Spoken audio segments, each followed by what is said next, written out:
Olha, podia me apresentar dizendo que sou um paulistano de coração pernambucano, filho de sertanejos, mas nascido aqui na capital, eh, que adoro a terra, adoro servir e sou devoto das minhas raízes.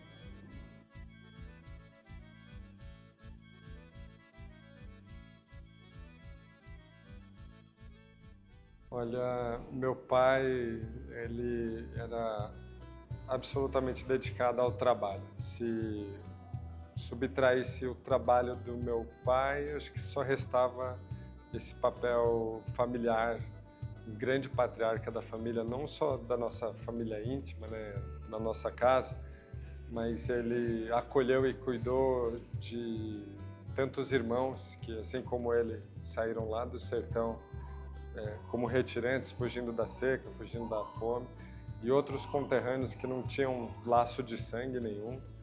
Então ele era um pai, um grande pai. E essa sensação de dever para quem está com a gente, independente de como se dava essa relação, das pessoas que trabalhavam aqui, ou da vizinhança, ou dos parentes, ou dos conhecidos. Acho que essa é a grande herança, porque o restaurante é um negócio de hospitalidade.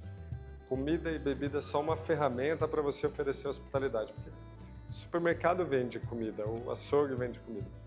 E a gente vende acolhimento, entrega cuidado. Então, meu pai era talvez o maior anfitrião que eu jamais conheci. Ele tinha prazer genuíno em receber e cuidar das pessoas, sem interesse algum. Podia ser a pessoa mais simples, mais humilde, ou um presidente da República, que a gente já teve o prazer de receber algumas vezes. O tratamento dispensado era igual, era exatamente igual.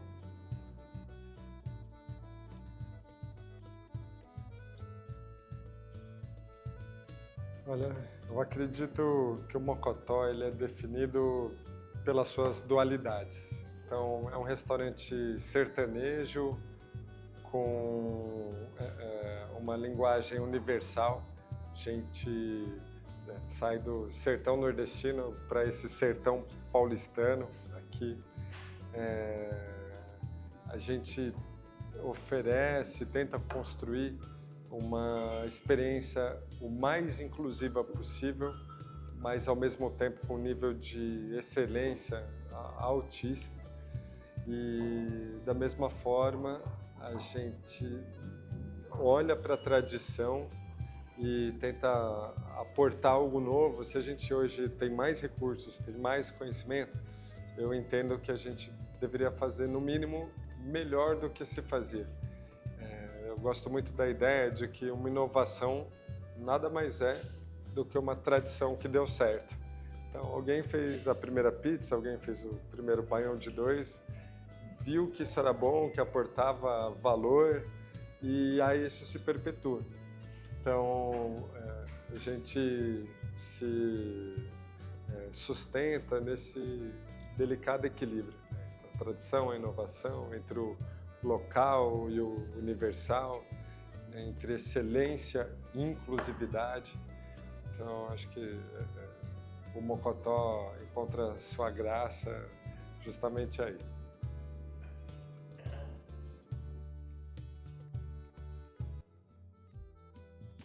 Um amigo me lembrou há pouco tempo de uma conversa que a gente teve há muitos anos. Ele, um empreendedor também, ele tem algumas das casas mais reconhecidas da cidade. E na época, quando o Mocotó começou a ganhar notoriedade, a gente se conheceu e nesse dia ele me propôs de me ajudar a encontrar um ponto, inclusive investidores, se fosse o caso, para montar um restaurante em Pinheiros ou na Vila Madalena, que ele tinha vários negócios ali, que o bairro estava acontecendo, que seria uma grande oportunidade, tinha certeza que ia dar muito certo. E aí ele me lembrou da minha resposta, né? Eu não lembrava dessa conversa, mas ele me perguntou se eu lembrava o que eu tinha respondido. E ele me disse assim, a sua resposta foi a seguinte: olha, amigo, eu agradeço, obrigado pela confiança, mas eu vou trabalhar para um dia você querer abrir um restaurante na Vila Medeiros, porque Pinheiros, Vila Madalena e essa região já é tão bem servida de restaurante, tem tantas opções, e lá a gente precisa de mais oportunidades. Então, a gente vai voltar a conversar no dia que você quiser abrir um restaurante lá na Quebrada. E a gente levou 40 anos para empreender para um novo negócio. Eu estou aqui desde os 13 anos de idade, nessa casa que foi fundada pelo meu pai em 73. E foi só em 2013 que a gente iniciou um novo negócio aqui no bairro mesmo, na Vila Medeiros, num imóvel encostado ao Mocotó, que foi o Esquina, que foi o nosso restaurante mais premiado. Entrou para a lista do 50 Best, ganhou uma estrela Michelin, ganhou todos os prêmios da sua categoria durante os 5 anos que teve aberto. Foi o único restaurante brasileiro a ter a cotação máxima da Veja São Paulo, da Folha, enfim, dos grandes veículos da época. E foi só depois disso, de montar um restaurante desse porte aqui na Vila Medeiros, que a gente percebeu uma coisa: que a Vila Medeiros podia ter um restaurante estrelado e que não precisava de um restaurante estrelado. Então, ao mesmo tempo, foi triste, mas também revelador. Fez a gente perceber que o contexto é mais que importante, é fundamental para um negócio ser bem sucedido. E foi aí que a gente decidiu fechar o Esquina e abrir o Balaio IMS na Avenida Paulista, dentro do Instituto Moreira Salles, depois no Mercado de Pinheiros, agora na Vila Leopoldina e nos próximos dias na Vila Clementina. Então, nesse processo a gente descobriu que cada vez que a gente empreende, tem sucesso em algum outro lugar da cidade, às vezes até do mundo, a gente participou de um projeto muito bonito fora do país, em Los Angeles, e toda vez que a gente leva essa cozinha adiante, oportunidades são criadas aqui no bairro para as pessoas que estão no nosso entorno. Então, por exemplo, nossa última abertura, que foi na Vila Leopoldino, além de 50 vagas dentro da Casa Nova, a gente criou quase 10 novas vagas aqui na matriz, no escritório, na logística, na produção, comunicação. Então, a gente entende que olhar para o mundo, mas sem tirar os pés da Vila Medeiros, acho que é isso que sustenta essa nossa visão do mundo.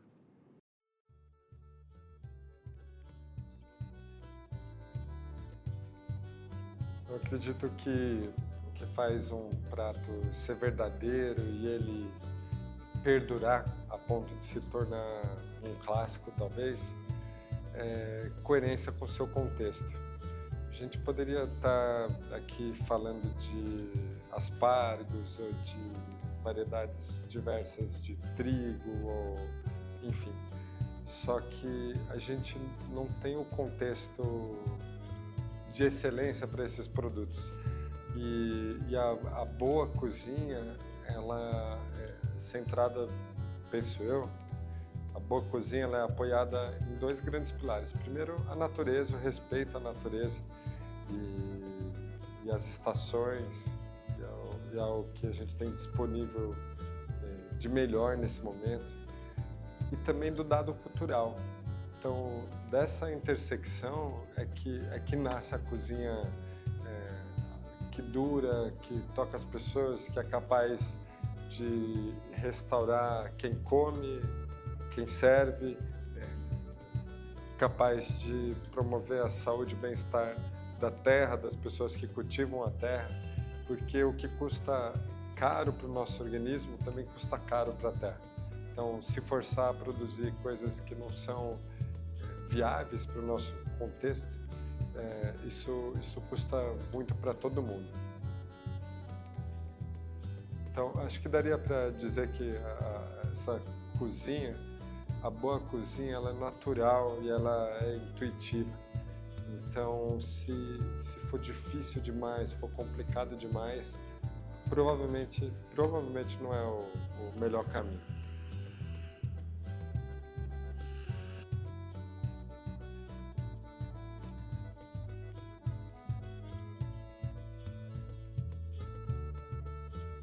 Acho que essa é uma das grandes lições dos sertanejos, que é enxergar valor acima do custo das coisas.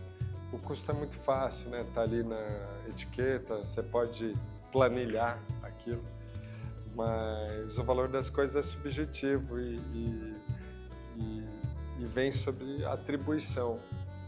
Eu penso que se alho fosse tão raro quanto trufas, né, você ia ter um garçom com luvas brancas, um laminador de prata, laminando alho cru no seu prato, e você ia achar isso massa. Ao passo que se a gente um dia conseguir produzir trufas com a mesma qualidade em laboratórios, você vai começar a ver trufas no fast food, e aí isso também deixa de ser valioso. Mas no ambiente de escassez, que é a realidade, e foi especialmente a realidade do sertanejo durante muito tempo, esse valor das coisas, em grande parte, está sobre a sua utilidade. Então, pé de boi, mão de vaca, mocotó, um corte talvez sem apelo comercial, muitas vezes era dado, sequer vendido. Era uma fonte de nutrição poderosa e, se bem preparado, um prato com status de iguaria para a gente. E eu penso, por que filé mignon é tão mais valorizado do que o pé de boi? Porque exige pouco de você. Se você pegar um pedaço de filé, jogar uma pitada de sal, uma pitada de pimenta, passar por 1 minuto e meio numa grelha, ele já está pronto. Gostoso, macio, suculento. Ao passo, para você transformar mocotó em algo desejável, isso requer muitas horas de trabalho e um olhar sensível também, para trabalhar aquilo de tal maneira que quando você entrega e apresenta isso para as pessoas, isso gera desejo. Então, eu acredito que o sertanejo tem isso, né? Eu ouvi uma vez, tem a frase célebre que diz assim, que o sertanejo é, antes de tudo, um forte. E um amigo poeta disse, parafraseando esse autor, o sertanejo é, antes de tudo, um foco. Pensa num povo obstinado e com clareza de propósito, é esse meu povo.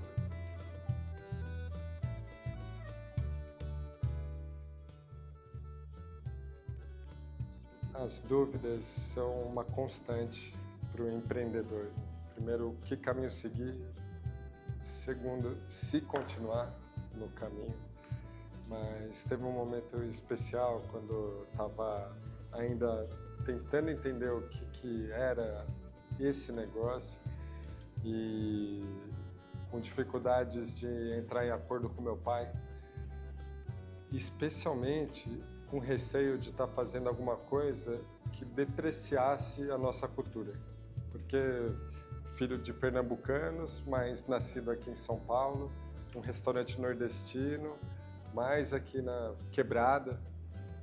Então, que autoridade eu tinha para falar dessa cozinha, levantar essa bandeira? E com os questionamentos do meu pai, eu comecei a pensar, poxa, será que realmente eu estou fazendo algo que não tem sentido, né? Que não condiz com a nossa realidade, com a nossa cultura? Daí eu larguei tudo, peguei um carro, pouquíssimo recurso que eu tinha, saí com um guia rabiscado numa folha de papel e rodei durante 50 dias, 10.500 quilômetros, visitando feiras, produtores, conversando cozinheiras, com agricultores, com chefes de cozinha. E fiz um zigue-zague entre montanha, mar, sertão. E comecei a entender um pouco melhor do que era essa cozinha nordestina para além do nosso lugar. Porque desde criança eu visito o sertão, a gente passou incontáveis férias. Aliás, acho que na minha infância todas as férias escolares a gente se enfiava lá no sertão. E eu enxergava algo tão mais rico do que o que a gente apresentava aqui naquele momento. E comecei a entender nessa viagem que o sertão é plural também, que tem sotaques e tem particularidades que superem muito os estereótipos e estigmas que se tinha da cozinha sertaneja. E não faz tanto tempo, eu estava numa entrevista ao lado de um grande amigo, um chefe italiano, e ele foi perguntado, né, da cozinha que ele fazia, se era italiana, se tinha influências do mundo, se era adaptada ao Brasil. E ele falou, olha, minha cozinha é italiana e é 100% italiana. Ela é feita no Brasil, mas ela é de alma italiana. E essa foi a primeira vez que eu me senti italiano de verdade, foi quando eu cheguei no Brasil e senti o dever de defender essa cozinha, essa cultura. E quando ele falou isso, para mim foi muito impactante, porque talvez é justamente esse o motivo da gente ser tão apegado a essa herança sertaneja, né, nordestina, aqui em São Paulo, e por isso que a gente não faz concessões. Então, comecei a entender desde esse momento que, na verdade, o fato de estar afastado, apartado da nossa terra, era justamente a nossa força. É daí que vinha a motivação de fazer essa história ser ouvida, essa cultura ser respeitada, essa cozinha ser valorizada como cidade. Talvez se eu tivesse em outro contexto, com um restaurante em Recife ou Cabrobó, ou onde fosse, talvez não sentisse essa necessidade. Então, a partir daí, a partir desse momento, eu entendi que talvez esse fosse o lugar certo para estar.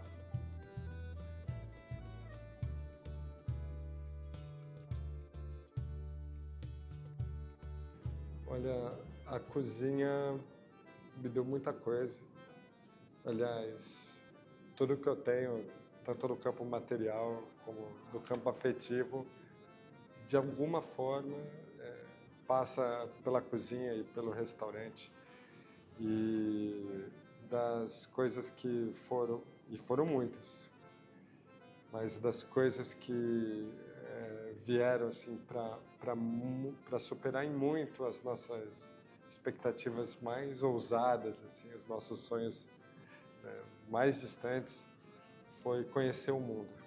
A cozinha me levou para lugares que eu imaginei que só teria acesso através dos livros ou da TV. Enfim, me apresentou pessoas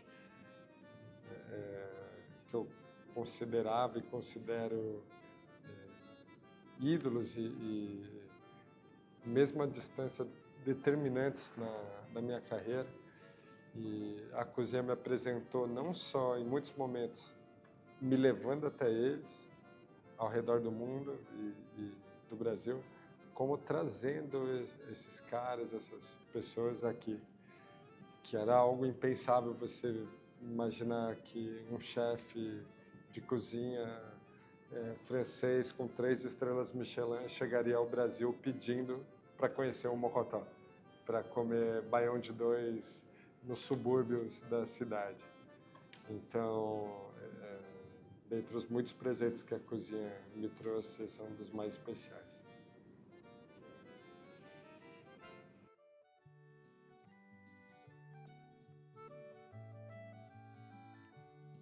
Difícil olhar para o futuro e desenhar um cenário incrível, porque o mundo tem mudado tanto e tão rápido.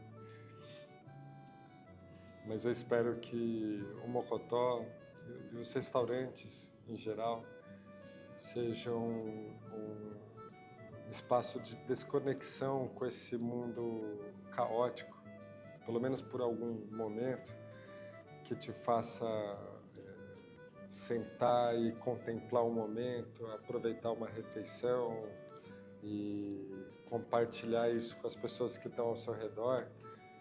Só que, ao mesmo tempo, eu sinto que os restaurantes têm o potencial de fomentar uma mudança na consciência das pessoas sobre a importância do alimento e da sua cadeia para encontrar equilíbrio não só para si, para sua saúde, para a vida, mas como para o planeta. Poucos gestos humanos têm tantos impactos tão variados quanto o gesto de comer. Então, quando a gente escolhe o que vai comer, no caso de um cozinheiro ou de um empreendedor, quando escolhe o que vai servir, isso tem um impacto econômico, ecológico, social. Então, comer é também um gesto político, um ato político. E ter consciência disso faz com que você faça votos mais inteligentes, né, que beneficiem não só, que satisfaçam não só a sua fome, mas também atender uma necessidade do planeta hoje, de reconexão, né, das pessoas com o campo, com a origem dos alimentos. Então, espero que o Mocotó continue fazendo isso, que inspire outros negócios, porque a gente está diante de um grande dilema. A gente literalmente está exaurindo o planeta, morrendo pela boca. Então, a necessidade de mudança é urgente. E será que isso não podia começar na mesa? Será que não seria um excelente ponto de partida? Porque, afinal, todo mundo, seja quem for, independente da sua orientação política, independente da sua posição e status social, independente de sua religião, orientação, todo mundo come. Acredito que, como diz um grande amigo, Alex Atala, a comida é a grande rede social do planeta.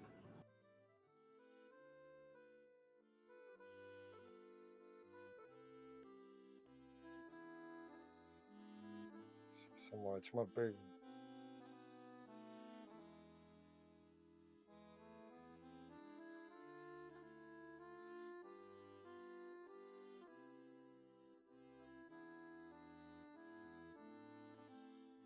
Eu sinto que a gente trabalhou muitos anos lado a lado.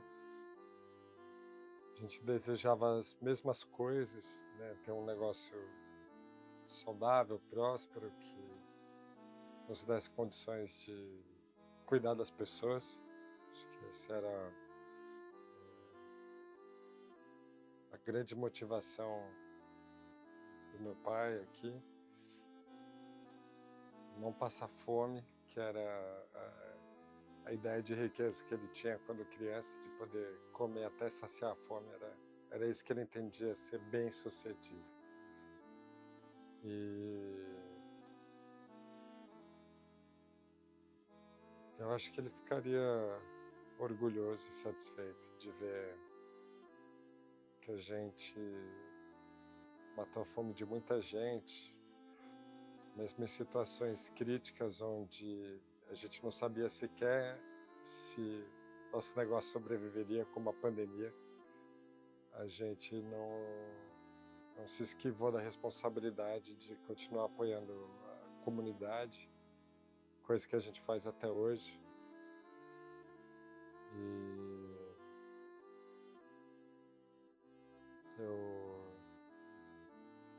eu torço mesmo para que ele ficasse orgulhoso e entendesse que, né, tudo que foi feito aqui, todo esse trabalho foi né, em última instância também para exaltar a obra dele, né, o legado que ele deixou, as coisas que ele construiu aqui com tanto esforço, com tanta obstinação e tão poucos recursos.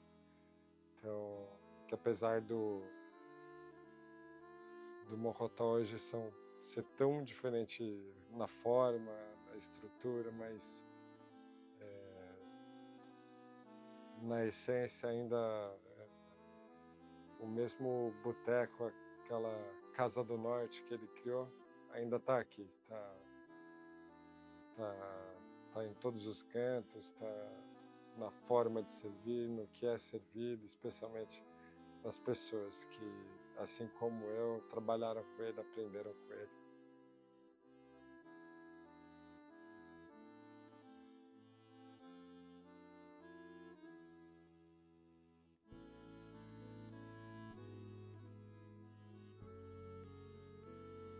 Só torço para que ele tivesse feliz vendo isso. Talvez esteja, né?